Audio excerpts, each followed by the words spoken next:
진짜 현타온다. 안녕하세요 여러분, 유튜브 LID 공호입니다.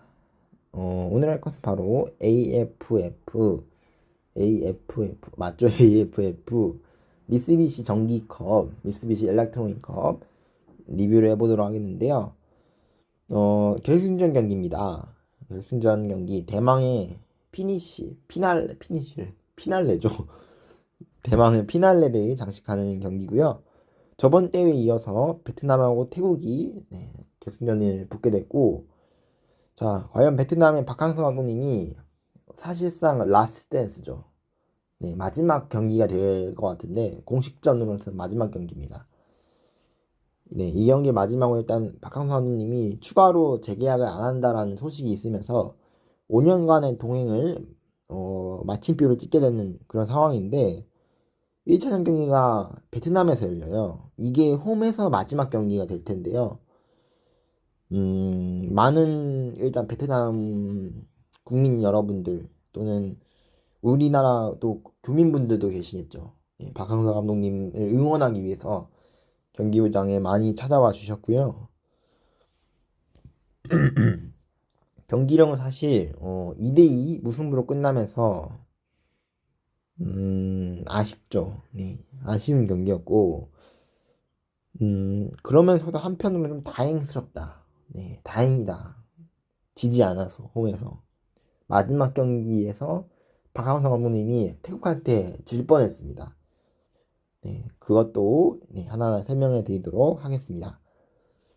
일단, 베트남의 박항서 감독님이 기자회견에서, 말레이시아가 이제 준결승전에서 태국이랑 같이 붙었잖아요. 그래서 말레이시아의 현재 감독님으로 국가대표 감독님으로 재임 중인 김팡호 감독님한테 태국에 대해서 조언을 들었다고 하더라고요.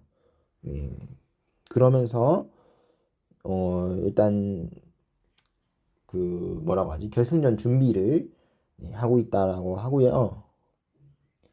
일단 우려스러운 점은, 저도 기사를 봐서 안 건데, 뭐 저는 K리그에 뛰었던, 진짜 아주 옛날에 뛰었죠. 럭키 금성에서 뛰었던 이제 피아퐁이라는 이제 태국 국가대표 선수인데, 태국의 레전드 선수입니다. 네. 그때 제가 알기로는 외국인 선수는 최초일 거예요. K리그에서 최초로 들어온 선수고,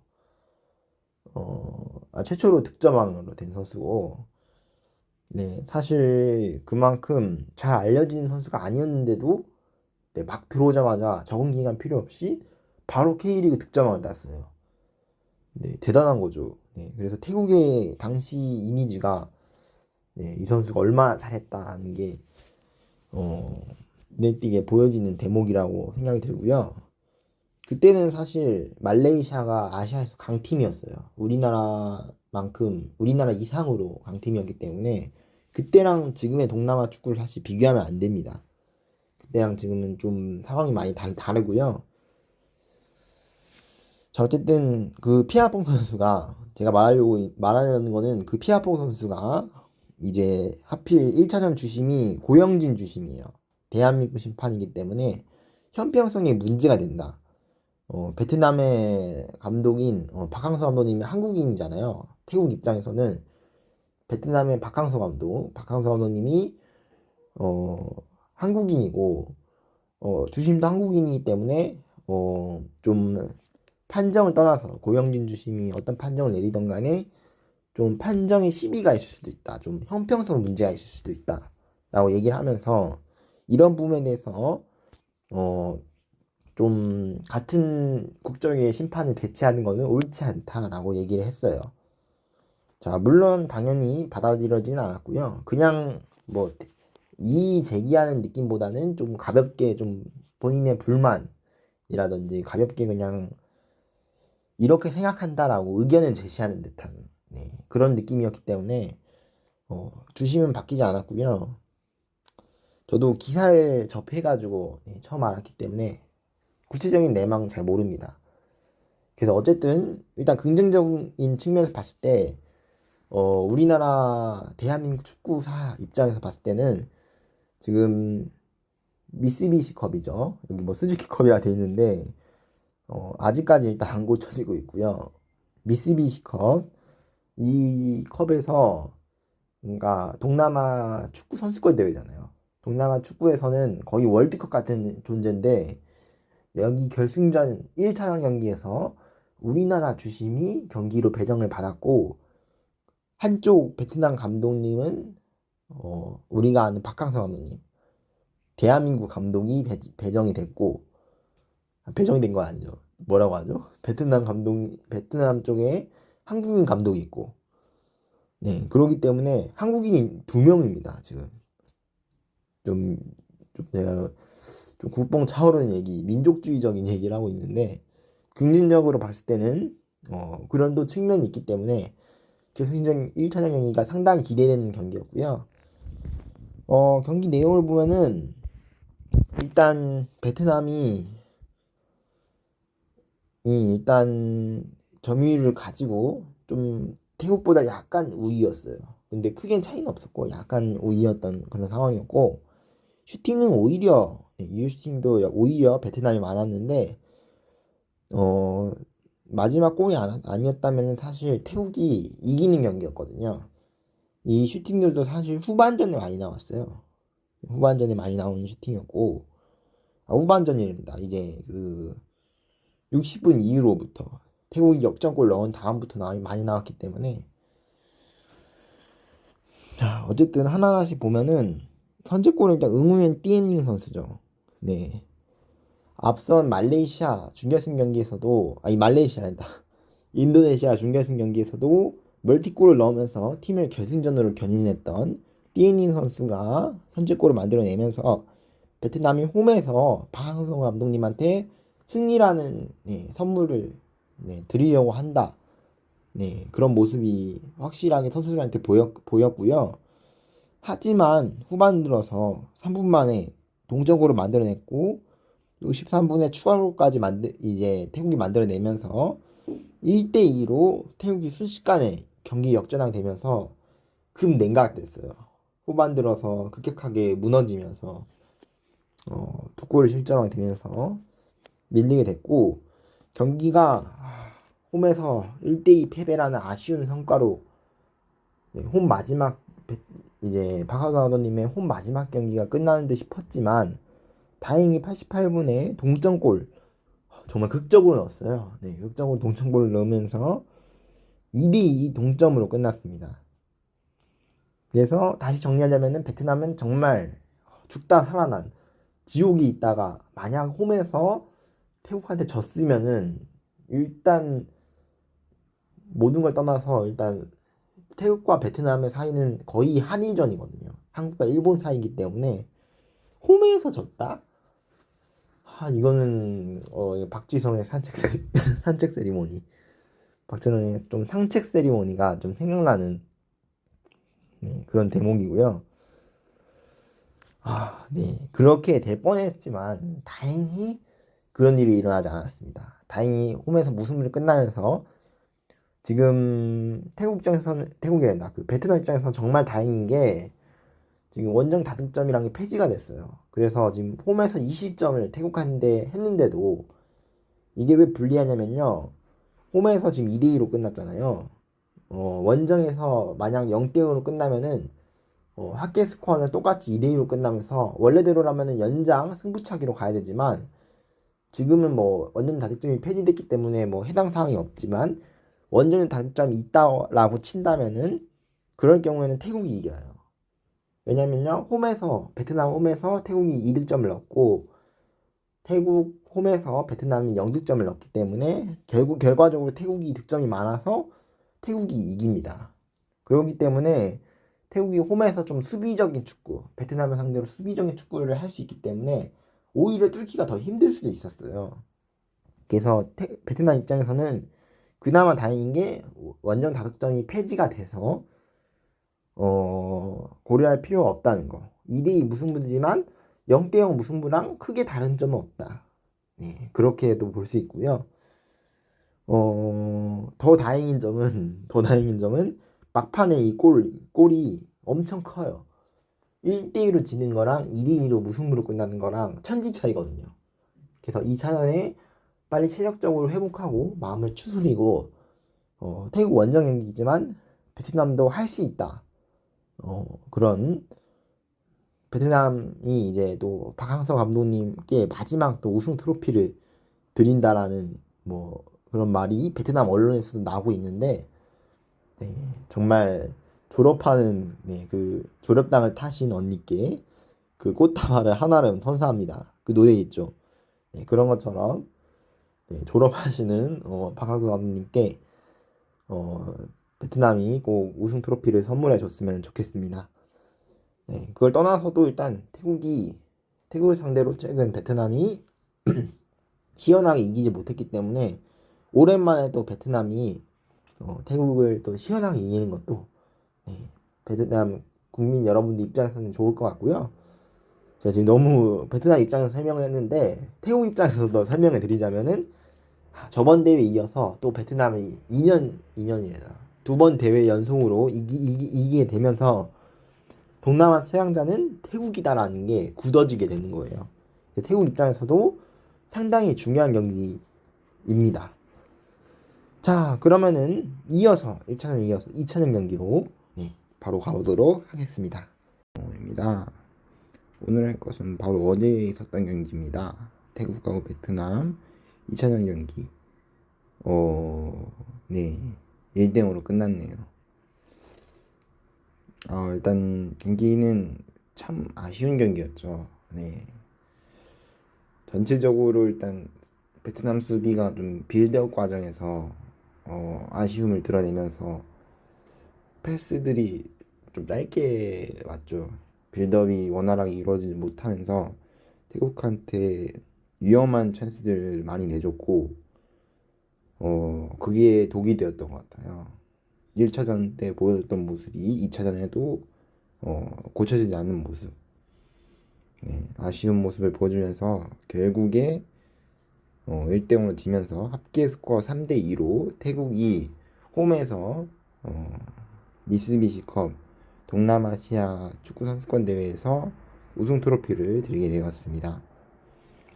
참고로 이 경기는 피파 회장님인 자니 인판티노 회장님이 초청돼서 직접 경기를 관람을 했고요. 의미가 있는 거는 동남아 축구 선수권 대회가 사실 피파 공식 A매치가 아니기 때문에 공식 기간에 안 열려요. 그래서 해외에 뛰고 있는 유럽 선수들 또는 아시아에 뛰고 있는 선수들, 뭐 아시아 리그에서 뛰고 있는 선수들은 그래도 차출이 잘 되는데 유럽에서 뛰고 있는 선수들은 차출이 안 됩니다. 왜냐하면 지금 이 시간이 비시즌 기간이 아니고 한참 박싱데이가 돌아갈 EPL 같은 경우는 그럴 타이밍이기 때문에 원래는 사실 차출하기가 힘들어요. 그래서 차출이 잘 안 되고 있어요. 그래서 이제 국가대표 이런 동남아시아 국가대표팀 입장에서는 좀 그런 면에서 좀 불리한 면이 있었어요. 유럽에 진출을 많이 한 나라들이 오히려 주축 선수들이 많이 빠지는 경우가 있었거든요. 근데 이번에 또 잔니 인판티노 회장님이 경기까지 직접 관람하면서 약간 일종의 그런 메시지가 있어요. 공식 A매치는 아니지만 내가 직접 인증한 대회다. 왜냐하면 직접 이렇게 관람하면서 어찌 보면은 약간 도장 찍어주는 듯이 직접 인증했다라고 볼 수도 있거든요. 그래서 참 인상적이었던 동남아 축구 입장에서는 좀 한 단계를 더 나아갈 수 있는 발전할 수 있는 토대를 마련했다. 베트남을 떠나서 동남아 축구 입장에서는 그렇게도 볼 수 있을 것 같고요. 일단 분마탄 선수의 선제골로 이 한 골로 졌어요. 베트남이. 분마탄 선수를 사실 주의했어야 되는데 늘 요주 인물이었는데 중골 슈팅 한 방으로 골을 넣더라고요. 골 넣은 장면을 보면은 잘했습니다. 태국이 잘했고 특히 분마탄 선수가 화면 앵글 밖에 있었는데 멀리서 달려오면서 중골 슈팅이 또 골대 구석으로 그대로 빨려 들어가면서 역시나 왜 J리그에서 좋은 모습을 보였던 분마탄 선수의 모습이 떠올랐고요. 태국이 막판에 퇴장이 한 명 나오긴 했는데 워낙 막판이어서 사실 효과가 많이 미미했고, 네. 사실 슈팅은 베트남이 더 많았지만 사실 생산적인 찬스들은 태국이 더 많이 냈어요. 베트남보다 위협적인 찬스는 오히려 좀 태국 쪽에 많았어요. 네, 그래서 결국 태국이 경기 내내 사실 유리한 고지를 잡으면서 그 강한 전방 압박으로 베트남의 빌드업을 방해했죠. 네, 그게 가장 유효했던 것 같아요. 네, 그러면서 태국의 전략이 사실 베트남한테 먹혀 들어갔다라고 볼 수 있을 것 같고요. 박항서 감독님은 일단 이 경기를 끝으로 베트남에서 열리는 공식 경기는 전부 끝났습니다. 네, 공식적으로 마지막 경기가 될 텐데 마지막까지 또 태국 선수들까지 한 명 한 명 안아주면서 네, 그런 모습들 네, 또 현장이 태국 원정에 왔던 베트남 축구 팬들이 또 박항서 감독님한테 네, 경기 결과 여부를 떠나서 땡큐 네, 감사하다는 말을 또 전하는 모습도 상당히 좀 인상적으로 네, 보게 됐습니다. 어, 경기는 비록 지긴 했지만 네, 박항서 감독님이 이 도전이 끝이 나는 게 아니에요. 비록 베트남 축구 대표팀 감독은 내려놓게 됐지만 또 휴식을 취하면서 또 새로운 도전을 할 수 있는 또 밑거름이 되는 네, 그런 거라고 생각이 들고 베트남 축구 입장에서도 이 패배를 빌미 삼아서 또 새로운 새로운 도전을 또 할 수도 있고 어 사실 이번 경기 진다 하더라도 앞으로는 또 모르는 거잖아요. 앞으로에도 베트남 축구가 또 나아갈 수 있는 길은 네, 또 모르는 거기 때문에 그걸 베트남 축구가 꼭 나아갔으면 좋겠습니다. 다음 월드컵 때부터는 이제 월드컵 직행 티켓 수가 늘어나기 때문에 이런 동남아 국가들이 좀 수혜를 많이 볼 거예요. 아무래도 기회를 좀 더 많이 부여받고 네, 그래서 베트남도 다음에는 꼭 월드컵 최종 예선에서 다시 한번 이번 월드컵은 안타깝게 조가 달라서 만나지 못했는데 어, 다음 월드컵 때는 별로 만나지 않았으면 좋겠습니다. 네, 너무 알고 있는 선수들이 많기 때문에 태국도 그렇고 베트남도 그렇고 네, 만나지 않았으면 네, 좋겠습니다. 네, 동남아 축구가 점점 이렇게 발전하는 모습이 또 보이면서 네, 상당히 기분이 좋았고 또 준결승전에서는 네 팀, 네, 그 태국 빼고는 나머지 세 팀이 전부 한국인 감독이었죠. 네, 그리고 또 결승전 1차전에는 또 고영진 주심이 한국인 주심이 또 이렇게 관장을 했기 때문에 상당히 의미가 있는 부분이 아니었을까라는 좀 사자성어가 갑자기 생각이 나는데 일장 충몽이라는 얘기가 있어요. 네. 일장 충몽이라는 말이 있듯이 네. 아주 짧은 순간이었지만 그래도 아주 좋은 꿈이었던 것 같습니다. 네, 베트남 지금 이제 베트남에 있었던 기간이 5년 4개월입니다. 1951일 동안 있었고요. 네, 베트남 역대 최장기 감독입니다. 놀랐던 점이 베트남 감독 평균 임기가 8개월이다 하더라고요. 뭐 거의 클럽 감독도 뭐 8개월씩 안 바꾸는데 그만큼 계속 바꾸고 있는 상황에서 이런 오랜 기간 동안 물론 중간에 코로나 때문에 기간이 약간 연장된 것도 있지만 그럼에도 불구하고 중간에 재계약도 맺었고 그만큼 신뢰를 하고 있다는 거죠. 네.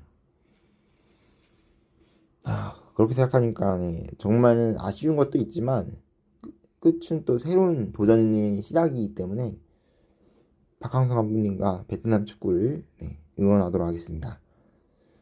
재밌게 보셨다면 구독과 좋아요는 필수입니다. 네, 저는 다음 시간에 네, 더 좋은 컨텐츠로 찾아뵙도록 하겠습니다. 태국이 이번 대회 우승했다는 소식과 함께 네, 그럼 여러분 바이.